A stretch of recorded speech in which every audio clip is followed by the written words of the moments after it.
കൂടുതൽ വാർത്തകളും വീഡിയോകളും കാണാൻ ഈ ചാനൽ സബ്സ്ക്രൈബ് ചെയ്യുക. കൂടെ ബെൽ ബട്ടൺ അമർത്തുക. നമസ്കാരം. ഇന്ന് ബലിതർപ്പണങ്ങൾ എപ്രകാരമാണ് പൂർണ്ണമായ നിലയിൽ ചെയ്യേണ്ടത് എന്നുള്ളതിനെ പറ്റി ഒന്ന് പറയുകയാണ്. കേരളത്തിൽ അങ്ങോളം ഇങ്ങോളം ബലിതർപ്പണങ്ങൾ നടക്കുന്നുണ്ട്. മരണാനന്തര ക്രിയകൾ, ഹൈന്ദവ വിശ്വാസപ്രകാരമുള്ള കർമ്മങ്ങൾ എല്ലാം നടക്കുന്നുണ്ട്. എന്നിരുന്നാലും എങ്ങനെയാണ് പൂർണ്ണമായ രൂപത്തിൽ ഏറ്റവും ശ്രേഷ്ഠമായ രീതിയിൽ ചെയ്യാവുന്നത് എന്ന് പലരും ചോദിക്കുന്നുണ്ട്. അതുകൊണ്ടാണ് ഇങ്ങനെ ഒരു വീഡിയോയുമായിട്ട് നമ്മൾ എത്തുന്നത്. ദേശ വ്യതിയാനങ്ങൾ ഈ കാര്യത്തിൽ വ്യാപകമായിട്ട് കാണുന്നുണ്ട്. ഇപ്പം തിരുവനന്തപുരത്ത് ചെയ്യുന്ന ഒരു സമ്പ്രദായമായിരിക്കണമെന്നില്ല പാലക്കാട് ചെല്ലുമ്പോൾ നമ്മൾ കാണുന്നത്. അപ്പോൾ പ്രാദേശികമായിട്ടുള്ള വ്യത്യാസങ്ങൾ ഈ ബലിതർപ്പണങ്ങളുടെ കാര്യത്തിൽ പലപ്പോഴും വളരെ വ്യക്തമായിട്ട് കാണുന്നുണ്ട്. അങ്ങനെയാണെങ്കിലും ഇതിൻ്റെയൊക്കെ അടിത്തട്ടിൽ ആത്യന്തികമായൊരു സങ്കല്പമുണ്ട്.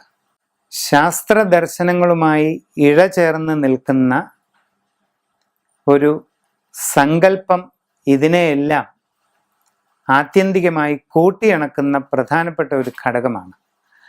ആ സങ്കല്പം അനുസരിച്ച് ദേശവ്യത്യാസങ്ങളൊക്കെ ഉൾക്കൊണ്ടുകൊണ്ട് തന്നെ നമ്മൾ എങ്ങനെ കർമ്മം ചെയ്യാമെന്നുള്ളതിനെ പറ്റിയാണ് പറയുന്നത്. അതിനു മുമ്പ് ഇതിൻ്റെ സാങ്കത്യം എന്തിനു വേണ്ടിയാണ്, എന്താണ് ഇതിൻ്റെ അർത്ഥം എന്ന് ചുരുക്കത്തിലൊന്ന് പറയേണ്ടതുണ്ട്. നമ്മൾ മരണം കഴിഞ്ഞ് പണ്ട് 16 ബലി എന്ന് പറഞ്ഞൊരു ചടങ്ങാണ് പ്രധാനമായിട്ടും നടത്തിയിരുന്നത്.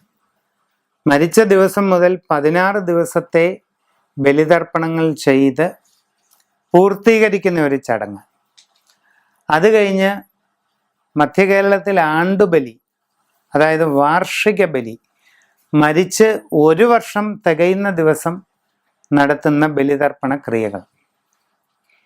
ഇങ്ങനെ 16 ബലിയുടെയും ആണ്ടുബലിയുടെയും സാങ്കത്യം, ആ 16ഉം 1 വർഷവും എന്നുള്ള കണക്ക് എങ്ങനെയാണ് വന്നതെന്ന് പറഞ്ഞാൽ, നമ്മളുടെ പഞ്ചഭൂതാത്മകമായ ശരീരം ജീർണിക്കുകയും അതിൽ നിന്ന് ആ ശരീരത്തിൻ്റെ ഉള്ളിൽ കുടികൊള്ളുന്ന ജീവൻ അഥവാ ആത്മാവ് വേർപെട്ടു പോവുകയും ചെയ്യുന്ന അവസ്ഥയാണല്ലോ മരണം. ഭൂമി, ജലം, അഗ്നി, വായു, ആകാശം, ഇതാണ് പഞ്ചഭൂതങ്ങൾ. പഞ്ചഭൂതാത്മകമാണ് ശരീരം എന്ന് നമ്മൾ പറയുമ്പോൾ പലർക്കും അതൊന്നും മനസ്സിലാകാറില്ല. ഈ ഭൂമിയും വെള്ളവും തീയും അങ്ങ് മുകളിൽ കാണുന്ന ആകാശവും എല്ലാം കൂടെ കൂട്ടിച്ചേർത്ത് എങ്ങനെയാണ് ശരീരം ഉണ്ടാക്കുന്നതെന്ന് ചെറുപ്പത്തിൽ ഞാനും സംശയിച്ചു പോയിട്ടുണ്ട്, വിദ്യാർത്ഥിയായിരുന്ന കാലഘട്ടത്തിൽ. ഈ പഞ്ചഭൂതാത്മകം എന്ന് പറയുന്നത് മാറ്ററിൻ്റെ 5 അവസ്ഥയെ ആണ് കാണിക്കുന്നത്. ഭൂമി എന്നുദ്ദേശിക്കുന്നത് മാറ്ററിൻ്റെ, ദ്രവ്യത്തിൻ്റെ ഘനീഭൂതമായ അവസ്ഥ, അതാണ് ഭൂമി, സോളിഡ് സ്റ്റേറ്റ് ഓഫ് മാറ്റർ. അപ്പം ദ്രവ്യം ഘനീഭവിച്ചിരിക്കുന്ന അവസ്ഥ എന്താണോ അതിനെയാണ് പഞ്ചഭൂതങ്ങളിൽ ഭൂമി എന്ന് പറയുന്നത്. ഇനി ജലം എന്ന് പറഞ്ഞാൽ ഫ്ലൂയിഡ് സ്റ്റേറ്റ് ഓഫ് മാറ്റർ, ദ്രവ്യത്തിൻ്റെ ഒഴുകി നടക്കുന്ന അവസ്ഥ. അതും നമ്മുടെ ശരീരത്തിലുണ്ടല്ലോ, ഉണ്ട്. അങ്ങനെ ദ്രവ്യത്തിൻ്റെ ഒഴുകി നടക്കുന്ന അവസ്ഥ, ഫ്ലൂയിഡ് സ്റ്റേറ്റ് ഓഫ് മാറ്റർ, അതാണ് ജലം, ഭൂമി, ജലം. അഗ്നി എന്ന് പറഞ്ഞു കഴിഞ്ഞാൽ ജീവൻ നിലനിൽക്കുന്നത് തന്നെ ചൂടിലൂടെയാണല്ലോ. ഒരു മനുഷ്യൻ ജീവൻ വെടിഞ്ഞു കഴിഞ്ഞാൽ മണിക്കൂറുകൾക്കകം ആ ശരീരം തണുത്തു മരവിക്കുകയല്ലേ. ജീവന്റെ ചൂട് നമ്മുടെ ശരീരത്തിലുണ്ട്. ജീവൻ നിലനിൽക്കുന്നതിൻ്റെ ചൂട് എല്ലാ ജീവജാലങ്ങളുടെയും ശരീരത്തിലുണ്ട്. അത് ജീവൻ നിലനിൽക്കുന്നതിനാവശ്യമായ താപം അഗ്നി തത്വത്തിലൂടെയാണ് നമ്മൾ ഉൾക്കൊള്ളുന്നത്. അതാണ് ഭൂമി, ജലം, അഗ്നി. വായു നമ്മുടെ ശരീരത്തിലെ പ്രാണൻ, നമ്മുടെ ശരീരത്തിൽ ഉൾക്കൊള്ളുന്ന പ്രാണൻ. ഇങ്ങനെ അകത്തോട്ടും പുറത്തോട്ടും വിടുന്ന ശ്വാസോച്ഛ്വാസത്തിലെ ശ്വാസം മാത്രമല്ല, പഞ്ചപ്രാണങ്ങൾ എന്ന് പറയുന്ന ഒരു പ്രാണൻ ശരീരത്തിൽ ഉടനീളം അങ്ങോളം ഇങ്ങോളം അദൃശ്യമായി സഞ്ചരിച്ചുകൊണ്ടിരിക്കുകയാണ് യോഗശാസ്ത്ര പ്രകാരം. പ്രാണൻ, അപാനൻ, വ്യാനൻ, ഉദാനൻ, സമാനൻ, ഇതിനെയാണ് പഞ്ചപ്രാണൻ എന്ന് പറയുന്നത്. ഇത് കൂടാതെ വേറെയും വിലീന പ്രാണന്മാർ എന്ന് പറഞ്ഞ് വേറെയും ചില പ്രാണങ്ങളൊക്കെ ഉണ്ട്, അത് മറ്റൊരു വീഡിയോയിൽ. അപ്പോൾ ഈ പ്രാണനെയാണ് വായു എന്ന് പറയുന്നത്. ഭൂമി എന്ന് പറഞ്ഞാൽ സോളിഡ് സ്റ്റേറ്റ് ഓഫ് മാറ്റർ, ഘനീഭൂതമായ ദ്രവ്യം, അതാണ് ഭൂമി. ജലമെന്ന് പറഞ്ഞാൽ ഒഴുകി നടക്കുന്ന ദ്രവ്യത്തിന്റെ അവസ്ഥ, ഫ്ലൂയിഡ് സ്റ്റേറ്റ് ഓഫ് മാറ്റർ. അഗ്നി എന്ന് പറഞ്ഞാൽ ജീവൻ നിലനിൽക്കാൻ ആവശ്യമായ പ്രാണന്റെ ചൂട്, അതാണ് അഗ്നി. വായു എന്ന് പറഞ്ഞാൽ പ്രാണൻ, ശരീരത്തിൽ സഞ്ചരിക്കുന്ന പ്രാണൻ. ആകാശം എന്ന് പറഞ്ഞാൽ നമ്മുടെ ശരീരം ഉൾക്കൊള്ളുന്നതിന് ഒരു സ്പേസ് ആവശ്യമാണ്. സ്പേസ്, അതിനെയാണ് ഇവിടെ ആകാശം എന്ന് പറയുന്നത്. അല്ല മേളിലോട്ട് നോക്കിയാൽ കാണുന്ന നീല നിറത്തിലുള്ള സ്കൈ അല്ല. പഞ്ചഭൂതത്തിലെ ആകാശം എന്ന് പറയുന്നത് സ്പേസ് ആണ്. നമ്മുടെ ശരീരം ഒരു സ്പേസിനെ ഉൾക്കൊള്ളുന്നുണ്ട്. നമ്മുടെ ഒരു മനുഷ്യൻ നിന്ന നിപ്പിൽ അപ്രത്യക്ഷമായാൽ അവിടെ ഒരു സ്പേസ് രൂപം കൊള്ളുക. അപ്പം ഈ പ്രപഞ്ചത്തിൽ ഒരു സ്പേസിലാണ് നമ്മൾ നിലനിൽക്കുന്നത്, അതാണ് ആകാശം. ഇതാണ് പഞ്ചഭൂതം.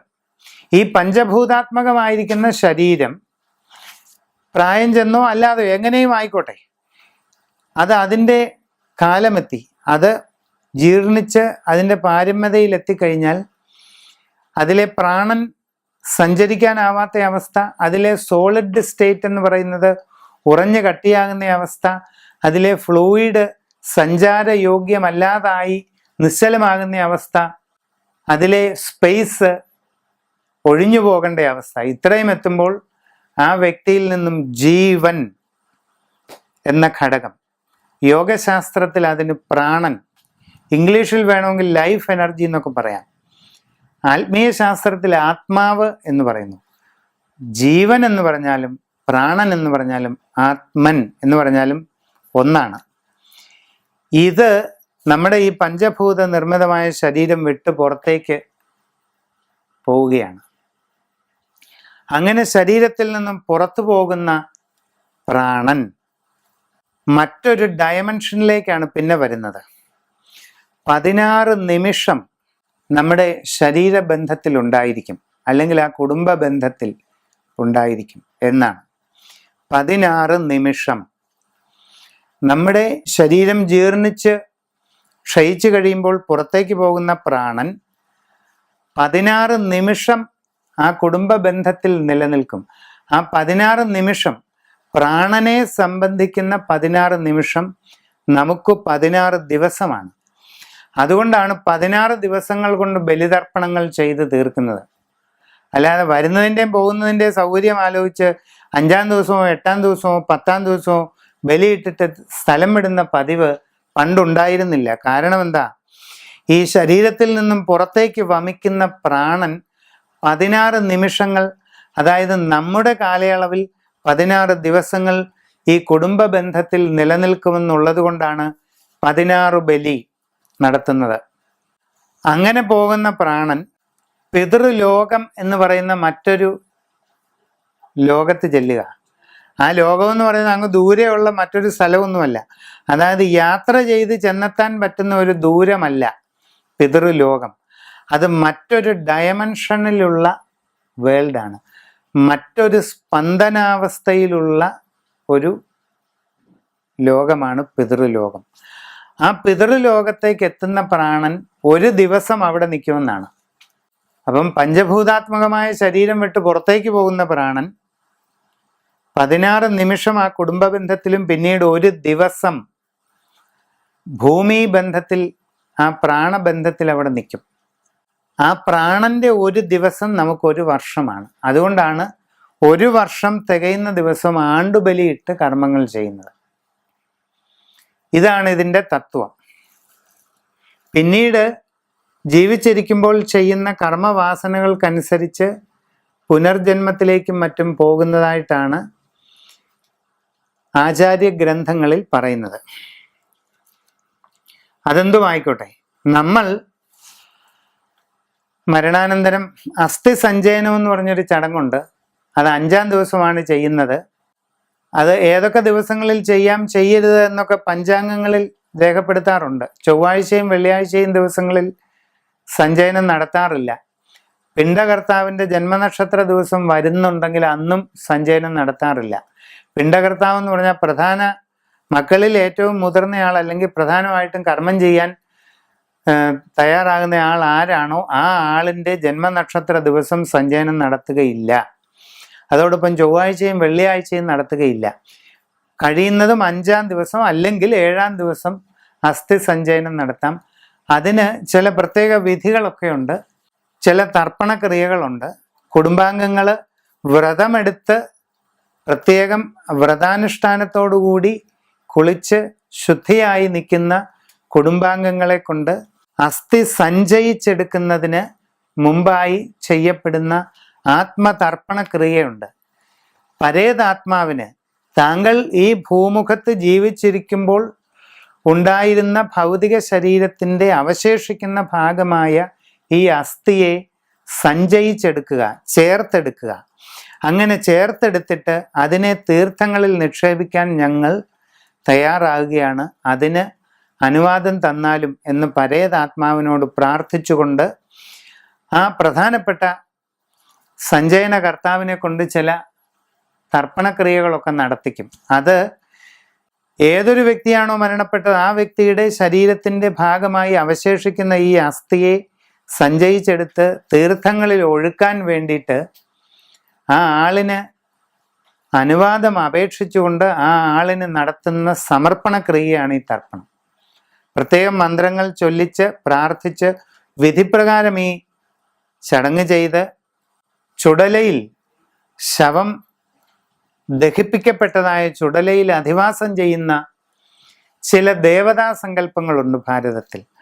ആ ചുടലയിൽ അധിവാസം ചെയ്യുന്ന ദേവതാ സങ്കല്പങ്ങൾക്ക് ഓരോന്നിനും പ്രത്യേകം പ്രാർത്ഥനാ സഹിതമായി തർപ്പണക്രിയകൾ കൃത്യമായി ചെയ്യിച്ചിട്ട് വേണം അസ്ഥി ആ ചിതയിൽ നിന്നും എടുക്കേണ്ടത്. അങ്ങനെ എടുത്ത അസ്ഥി വിവിധ ദ്രവ്യങ്ങൾ കൊണ്ട് ശുദ്ധി ചെയ്ത് കുടത്തിലാക്കുകയാണ്. ചിലപ്പോൾ അത് 1 വർഷം വെച്ച് വിളക്ക് കത്തിക്കാനാണ് ഉദ്ദേശമെങ്കിൽ അത് തറ കെട്ടി അതിൻ്റെ അകത്ത് സൂക്ഷിക്കും. ഇല്ലെങ്കിൽ അത് ഒരു കുടത്തിലാക്കി ഏതെങ്കിലും നല്ല വൃക്ഷത്തിൻ്റെ ശിഖരത്തിൽ തൂക്കിയിടും. അപ്പോൾ ആ അസ്ഥി വെച്ചുകൊണ്ട് തർപ്പണക്രിയ, അസ്ഥി എടുക്കുന്നതിന് മുമ്പ് പരേതാത്മാവിനോട് അനുവാദം അപേക്ഷിച്ചുകൊണ്ട് ചെയ്യുന്ന സമർപ്പണ തർപ്പണക്രിയകൾ, അതെല്ലാം തുടങ്ങുന്നതിന് മുമ്പായിട്ട് ഈ മൃതദേഹം ദഹിപ്പിക്കപ്പെട്ടതായ ചിതയിൽ നിന്നും ഈ ക്രിയകൾ ചെയ്ത് അസ്ഥി സഞ്ചയനം നടത്തുന്നതിന് അനുവാദം അഭ്യർത്ഥിച്ചുകൊണ്ട് ആ ചുടലയിൽ അധിവസിക്കുന്ന ചില ദേവതാഭാവങ്ങൾക്കുള്ള പ്രാർത്ഥനകൾ, ഇതെല്ലാം കൂടി ചേർന്ന ചടങ്ങാണ് വാസ്തവത്തിൽ സഞ്ചയനം. ഇത്രയും വിസ്തരിച്ച് എല്ലായിടത്തും ഒന്നും നടക്കാറുണ്ടെന്ന് തോന്നുന്നില്ല. സഞ്ചയനം ചെയ്തെടുത്തു കഴിഞ്ഞാൽ പല സ്ഥലങ്ങളിലും നിത്യബലിയുണ്ട്. 1-ാം ദിവസ ബലിതർപ്പണം, 2-ാം ദിവസ ബലിതർപ്പണം, ഇങ്ങനെ 5 ദിവസം ചേരുമ്പോഴാണ് സഞ്ചയനം നടക്കുന്നത്. അത് കഴിഞ്ഞ് പിന്നെ 6-ാം ദിവസം, 7-ാം ദിവസം ഇങ്ങനെ ഉണ്ട്. ഓരോ ദിവസവും ഈ ആത്മാവിന് വേണ്ടി ബലിതർപ്പണങ്ങൾ നടത്തിക്കൊണ്ടേയിരിക്കണമെന്നാണ് വ്യവസ്ഥ. ഇന്നത്തെ സങ്കീർണമായ ജീവിത സാഹചര്യത്തിൽ അത് നടക്കാതെ വരുമ്പോൾ മനുഷ്യൻ 10 ദിവസത്തെ ബലി ഒരുമിച്ച് ചെയ്യുക, അല്ലെ 15-ാം പൊക്കം എല്ലാ ബലിയും കൂടെ മൊത്തമായിട്ട് അങ്ങ് ചെയ്യുക. ഇതൊക്കെ ഇന്നത്തെ ഒരു രീതിയാണ്, സാഹചര്യങ്ങളാണ്. അതൊന്നും തെറ്റാണെന്ന് പറയുന്നില്ല. പക്ഷെ എങ്ങനെയാണ് ശരിയായ ബലിതർപ്പണങ്ങൾ എന്ന് ചോദിച്ചാൽ വിധിപ്രകാരം ഇതെല്ലാം ഇങ്ങനെ ചെയ്തു പോയിട്ട് 16 തികയുന്ന ദിവസം സമഗ്രമായി 16 ബലി സമർപ്പണം, സപിണ്ഡീകരണം തുടങ്ങിയ ചടങ്ങുകളാണ്. ഈ 16 നിമിഷങ്ങളാണ് പ്രാണൻ എന്ന് പറയുന്ന പരേതാത്മാവിനെ സംബന്ധിച്ച് ഇത് 16 നിമിഷമാണ്. നമുക്കത് 16 ദിവസമായിട്ട് ഫീൽ ചെയ്യുന്നെന്ന് മാത്രം. അപ്പം ഓരോ നിമിഷവും ഈ ആത്മാവിനെ നമ്മൾ സ്മരിച്ചുകൊണ്ടിരിക്കുകയാണ്. ഈ ആത്മതലത്തിൽ ആ ഒരു ലെവലിൽ 16 നിമിഷങ്ങളെ വരുന്നുള്ളൂ. നമ്മൾ 16 ദിവസ ബലി ആചരിക്കുമ്പോൾ ഓരോ നിമിഷത്തിലും പഞ്ചഭൂതാത്മകമായ ശരീരം ഉപേക്ഷിച്ച് നമ്മെ വിട്ടുപിരിഞ്ഞു പോയ നമ്മുടെ ഉറ്റ ബന്ധു അതാരുമായിക്കോട്ടെ, ആ ബന്ധുവിൻ്റെ ആത്മാവിനെ നമ്മൾ സ്മരിച്ചുകൊണ്ട് ആ ആത്മാവിനെ ഒരു മൂർത്തീഭാവമായി സങ്കല്പിച്ച് വിശിഷ്ടമായ നല്ല ഉണക്കലരി വറ്റിച്ച് ഉണ്ടാക്കിയ ചോറ്, തൈര്, നെയ്യ്, തേൻ തുടങ്ങിയ വിശിഷ്ടദ്രവ്യങ്ങൾ ചേർത്ത് ഉണ്ടാക്കുന്ന പിണ്ടം, അതിൽ പാലും തൈരും തേനും നെയ്യും എള്ളും പൂവുമൊക്കെ ചേർത്ത് നടത്തുന്നതായ സമഗ്രമായ സമർപ്പണങ്ങൾ, ഇതെല്ലാം തന്നെ ആ ആത്മാവിനെ സ്മരിച്ചുകൊണ്ടുള്ള വിശിഷ്ടങ്ങളായ ക്രിയകളാണ്. ഇത് ഈ 16 ദിവസവും തുടർച്ചയായിട്ട് ചെയ്യുകയോ അല്ലെങ്കിൽ 16 ദിവസത്തെ എല്ലാം കൂടെ സമാഹരിച്ച് ഒരുമിച്ച് 16 ബലിയായിട്ട് ചെയ്യുകയോ ചെയ്യാം. ഇങ്ങനെ 16 ബലി നടത്തി സപിണ്ഡീകരണം, 16 ദിവസം ഓരോ ദിവസവും ഓരോ പിണ്ടത്തിൽ സമർപ്പണം ചെയ്തോളാനാണ് സങ്കല്പം.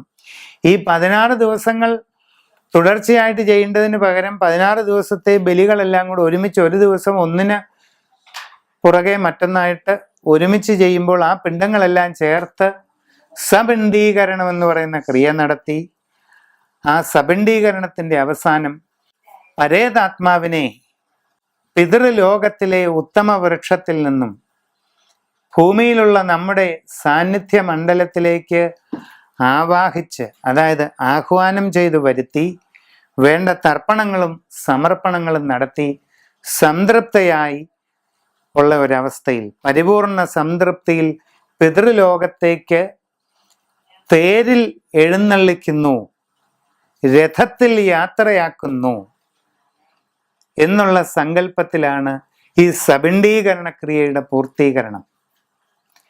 പിതൃലോകത്തിൽ നിന്നും നമ്മൾ ബഹുമാനപുരസരം മന്ത്രസമേതം ആവാഹിച്ചു വരുത്തി പീഠത്തിൽ ഉപവിഷ്ടമാക്കിയ, പീഠത്തിൽ ഇരിപ്പിന് തയ്യാറെടുത്ത് നൽകിയ ഈ മൂർത്തിയെ എല്ലാവിധ സമർപ്പണങ്ങളും ചെയ്ത് സമ്പൂർണ്ണ തൃപ്തീകരണം വരുത്തി സംപ്രീതമാക്കി അതിനെ അതിവിശിഷ്ടമായ ദേവരഥത്തിൽ തിരികെ പിതൃലോകത്തിലേക്ക് എഴുന്നള്ളിക്കുന്നു എന്ന സങ്കല്പത്തോടു കൂടിയാണ് നിരന്തരമായി തുടർച്ചയായി ചെയ്യുന്ന ഈ കർമ്മങ്ങൾ പൂർത്തീകരിക്കേണ്ടത്. അതിന് ഓരോന്നിനും പ്രത്യേകം മന്ത്രങ്ങളും സങ്കല്പങ്ങളും വിധികളും ഉണ്ട്.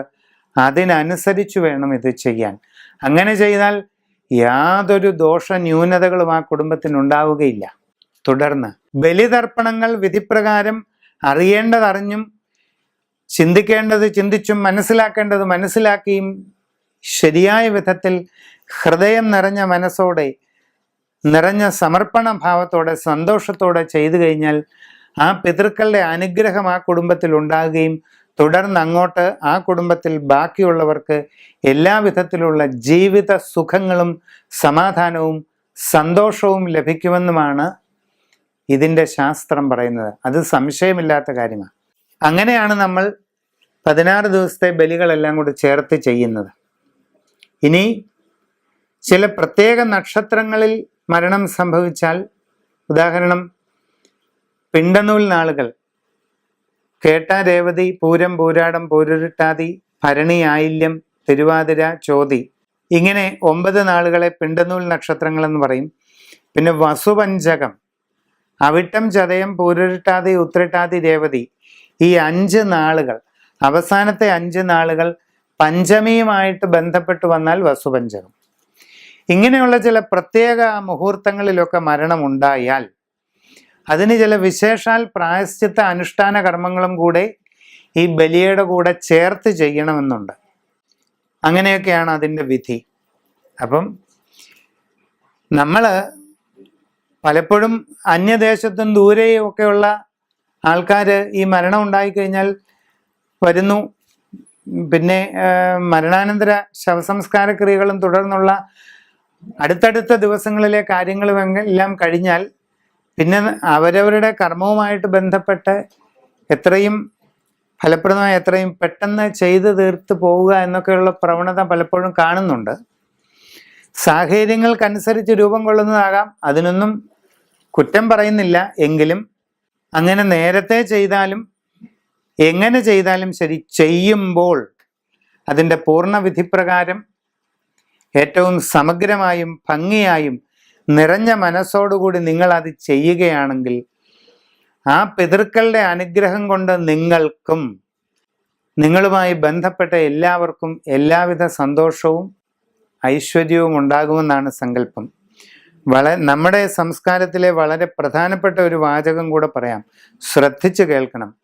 ദൈവാധീനത്തിനേക്കാൾ പ്രധാനമാണ് പിതൃക്കളുടെ അധീനം എന്നൊരു ചൊല്ലുണ്ട്. എന്ന് പറഞ്ഞാൽ ഈശ്വര സങ്കല്പത്തിലുള്ള പ്രാർത്ഥനയേക്കാൾ പ്രധാനമാണ് നമുക്ക് മുമ്പേ നമ്മളെ പോലെ നമ്മുടെ കുടുംബത്തിൽ രക്തമജ്ജ മാംസ അസ്ഥികളോടുകൂടി ജീവിച്ചിരുന്ന നമ്മുടെ പൂർവികർ, അവരുടെ ആത്മാവിൻ്റെ അനുഗ്രഹമാണ് നമ്മൾക്ക് തുടർന്നുള്ള ജീവിതത്തിൽ വഴികാട്ടിയും സഹായവുമാകേണ്ടത്. അവരുടെ ശരീരമാണ് നമ്മളായി തീരുന്നത്, അവരില്ലെങ്കിൽ നമ്മളില്ലായിരുന്നു. അപ്പം അവരുടെ അനുഗ്രഹത്തിന് വേണ്ടത് ഏറ്റവും ആത്മാർത്ഥതയോടെയും ഭംഗിയോടെയും ഭക്തിവിശ്വാസങ്ങളോടെയും നിങ്ങൾ ചെയ്യേണ്ടതാണ്. അതിന് ഈ ബലിതർപ്പണങ്ങൾ എങ്ങനെ എപ്രകാരം വിശദമായി ചെയ്യാമെന്നുള്ളത് ആർക്ക് സംശയമുണ്ടായാലും എന്ത് സംശയമുണ്ടായാലും അതെല്ലാം പരിഹരിച്ച് വിധിപ്രകാരം പിതൃക്കൾക്കുള്ള തർപ്പണങ്ങൾ വേണ്ട രീതിയിൽ ചെയ്യുന്നതിന് നിങ്ങളെ സഹായിക്കുവാൻ ഞങ്ങൾ എപ്പോഴും സന്നദ്ധമാണ് എന്നുള്ള വിവരവും കൂടെ അറിയിക്കുന്നു. ഇനി ഈ സഞ്ചയനവും 16 ബലിയും എല്ലാം വിധിപ്രകാരം നിങ്ങൾക്ക് ചെയ്യുന്നതിന് ഏതെങ്കിലും തരത്തിൽ പോരായ്മകൾ വന്നാൽ ആ കുറവുകൾ നികത്തുന്നതിന് വേണ്ടി എന്തെങ്കിലും കാരണവശാൽ എന്തെങ്കിലും സാഹചര്യത്താൽ നിങ്ങൾക്ക് ഈ പിതൃബലി തർപ്പണങ്ങൾ ഒരേപോലെ ഇങ്ങനെ ചെയ്തു പോകുന്നതിൽ എന്തെങ്കിലും പിഴവ് പറ്റുകയോ മുടങ്ങിപ്പോവുകയോ ശരിയായില്ല എന്ന് തോന്നലുണ്ടാകുകയോ ഒക്കെ ചെയ്താൽ അതിനെല്ലാം പരിഹാരമായിട്ട് പൗരാണിക ശാസ്ത്രങ്ങൾ മറ്റൊന്ന് നിർദ്ദേശിക്കുന്നുണ്ട്. അതാണ് സത്യനാരായണ പൂജ. പിതൃക്കളുടെ മുഴുവൻ പിതൃവായി മഹാവിഷ്ണുവിൻ്റെ വിരാട് പുരുഷ രൂപമായ സത്യനാരായണ സ്വാമിയെ സങ്കൽപ്പിച്ച് ആവാഹിച്ച് സപരിവാരം ആരാധിച്ച് വ്രതമെടുത്ത് നിൽക്കുന്ന ബന്ധുക്കളെ കൊണ്ട് പ്രത്യേകം പ്രാർത്ഥനയും മന്ത്രങ്ങളും ചൊല്ലിച്ച് ആ പിതൃപരമ്പരയ്ക്ക് വേണ്ടി ചെയ്യുന്ന തർപ്പണമാണ് സത്യനാരായണ പൂജയിൽ ചെയ്യുന്നത്. ജന്മജന്മാന്തരങ്ങളുടെ ആത്മസായുജ്യത്തിന് ഈ സത്യനാരായണ പൂജ ഇടയാകും എന്നുള്ളതും കൂടെ നിങ്ങളെ ഓർമ്മിപ്പിക്കുന്നു. എല്ലാവരും പിതൃക്കളുടെ അനുഗ്രഹത്തിന് വേണ്ടി നന്നായി ശ്രമിക്കണം. അത് മാത്രമാണ് എല്ലാ ഐശ്വര്യത്തിലേക്കുമുള്ള ഒരു വഴി എന്ന് പറഞ്ഞുകൊണ്ട് നമസ്കാരം.